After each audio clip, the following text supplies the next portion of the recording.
kasanayan sa pagkatuto ay kilalanin ang unang tunog ng patinig, katinig at malapatinig, or to identify initial sounds of vowels, consonants, and semivowels. Narito ang halimbawa ng alpabetong Pilipino.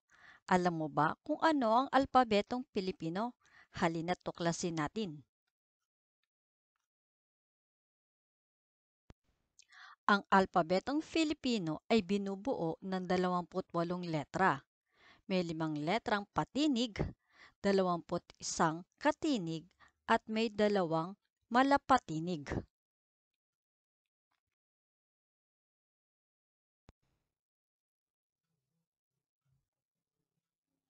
Halina't basahin natin at tuklasin ang mga patinig. Ang mga patinig ay A, E, I, O, U. Basahin muli natin. A, E, I, O, U. Ito ang mga halimbawa ng patinig.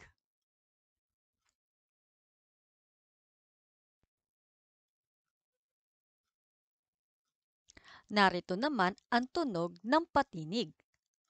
Sa A, ang tunog ay A. Sa E, ang tunog ay E. Sa I, ang tunog ay I. Sa O, ang tunog ay O. Sa U, ang tunog ay U.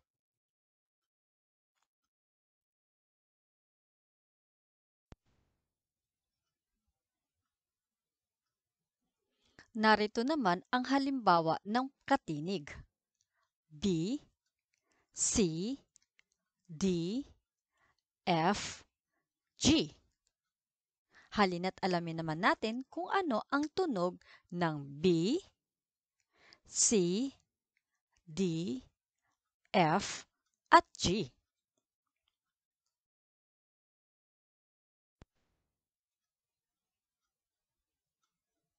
Ang tunog ng B ay B, B. Ang tunog ng C ay K, K. Ang tunog naman ng D ay D, D. At ang tunog naman ng F ay F, F. Ang tunog naman ng G ay G, G. Ulitin natin. B, B, B. C, K, K. D, D, D. F, F, F. G, G, G.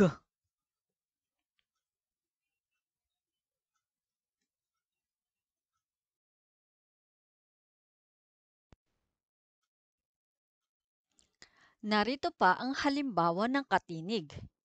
H, J, K, L, M. Ulitin natin. H, J, K, L, M.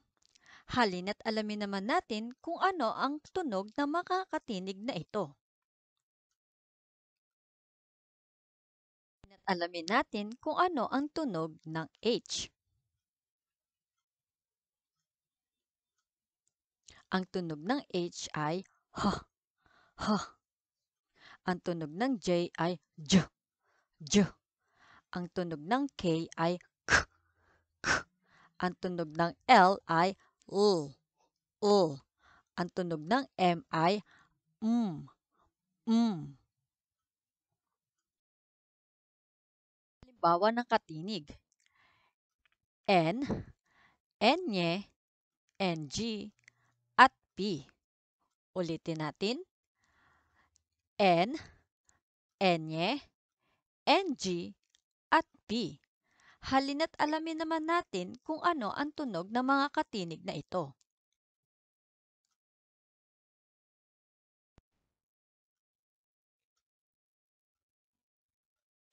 Ang tunog ng N ay N, N. Ang tunog ng Nye ay Ny, Ny. Ang tunog ng NG ay Ng, Ng. Ang tunog naman ng P ay P, P. Ulitin natin. Ang tunog ng N ay N, N. Ang tunog ng Ny ay Ny, Ny. Ang tunog ng Ng ay Ng, Ng. At ang tunog naman ng P ay P, P.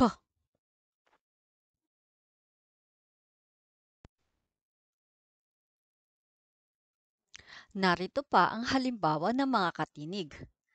Q, R, S, T. Ulitin natin. Q, R, S, T. Ngayon naman, alamin natin kung ano ang tunog ng Q, R, S, T.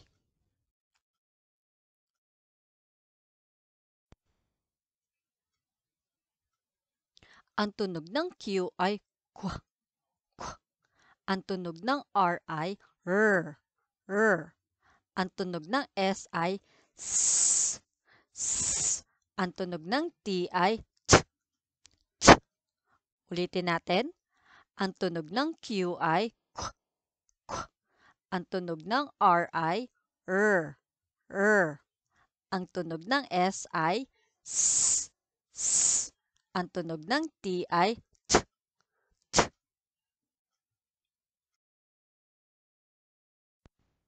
Narito ang huling halimbawa ng mga katinig. V, X, Z. Ulitin natin.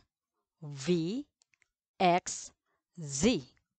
Halina't alamin natin kung ano ang tunog ng katinig na V, X, at Z.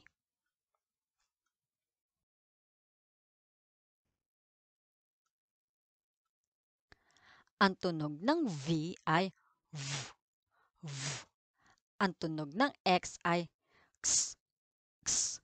Ang tunog ng Z ay Z, Z. Ulitin natin. Ang tunog ng V ay V, V. Ang tunog ng X ay X, X. Ang tunog ng Z ay Z, Z.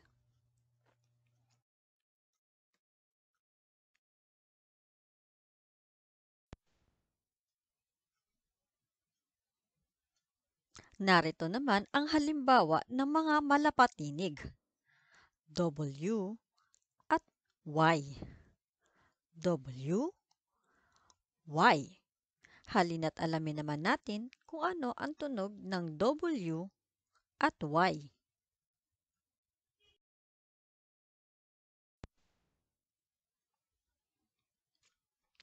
Ang tunog ng malapatinig na W ay W, W. Ang tunog naman ng malapatinig na Y ay Y, Y. Ulitin natin. W, W, W. Sa Y, Y, Y. Halina't alamin natin. Alamin kung anong uri ng letra ang mga halimbawa sa ibaba. Ang letrang C ay halimbawa ng katinig. Ang letrang O ay halimbawa ng patinig. Ang letrang W ay halimbawa ng malapatinig.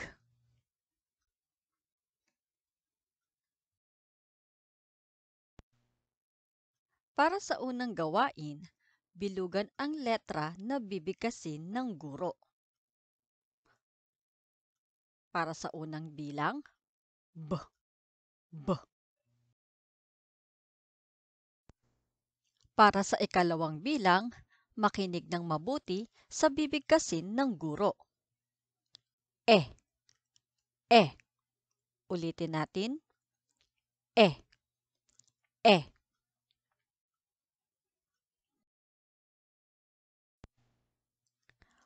Para sa ikatlong bilang, makinig ng mabuti sa bibigkasin ng guro.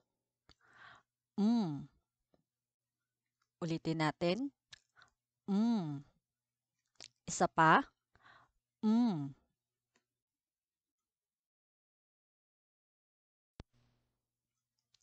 Para naman sa ikaapat na bilang, Makinig ng mabuti sa bibigkasin ng guro. Ulitin natin.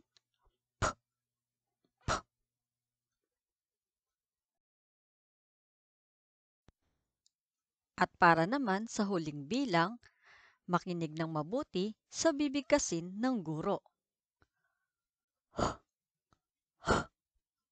Ulitin natin. Isa pa.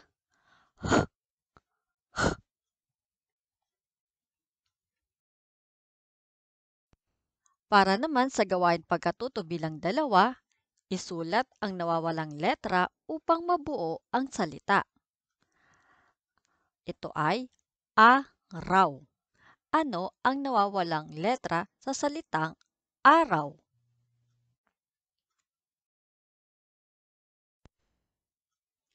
Para sa ikalawang bilang, ano ang nawawalang letra sa salitang keso? Ano ang nawawalang letra sa salitang keso? Para naman sa ikatlong bilang, ano ang nawawalang letra sa salitang ibon? Ulitin natin, ano ang nawawalang letra sa salitang ibon?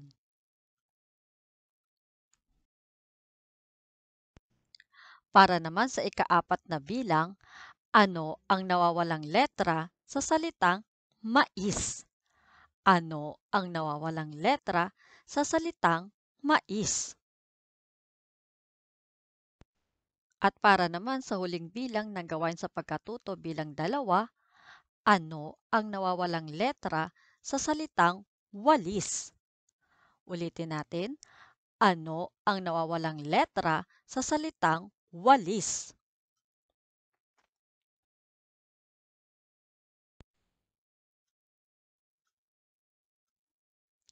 Para naman sa gawaing pagkatuto bilang 3, ikahon ang nawawalang letra upang mabuo ang salita.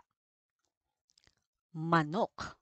Ano ang nawawalang letra sa salitang manok? Letter M ba? N, S, or L?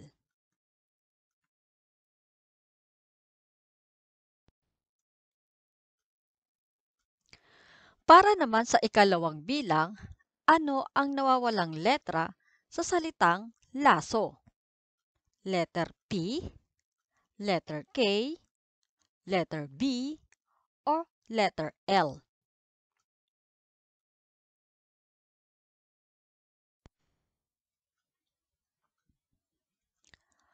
Para naman sa ikatlong bilang, ano ang nawawalang letra upang mabuo ang salitang suklay?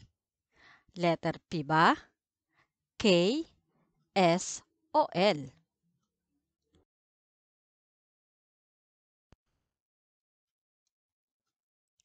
Para naman sa ikaapat na bilang, ano ang nawawalang letra sa salitang upo? Letter O ba? Letter U, letter A, o letter I?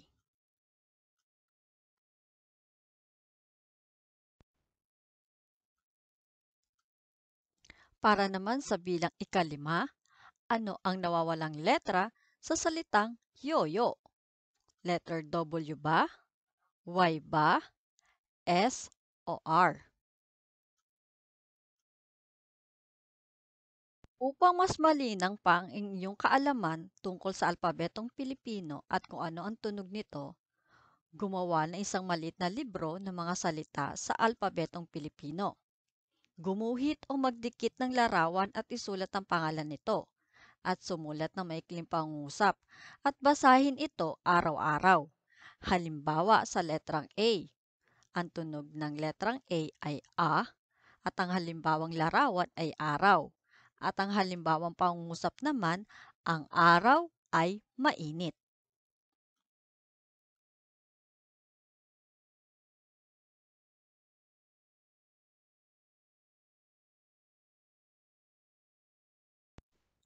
Tandaan, ang alpabetong Filipino ay binubuo ng 28 letra. May 5 letrang patinig, 21 letrang katinig, at may dalawang malapatinig.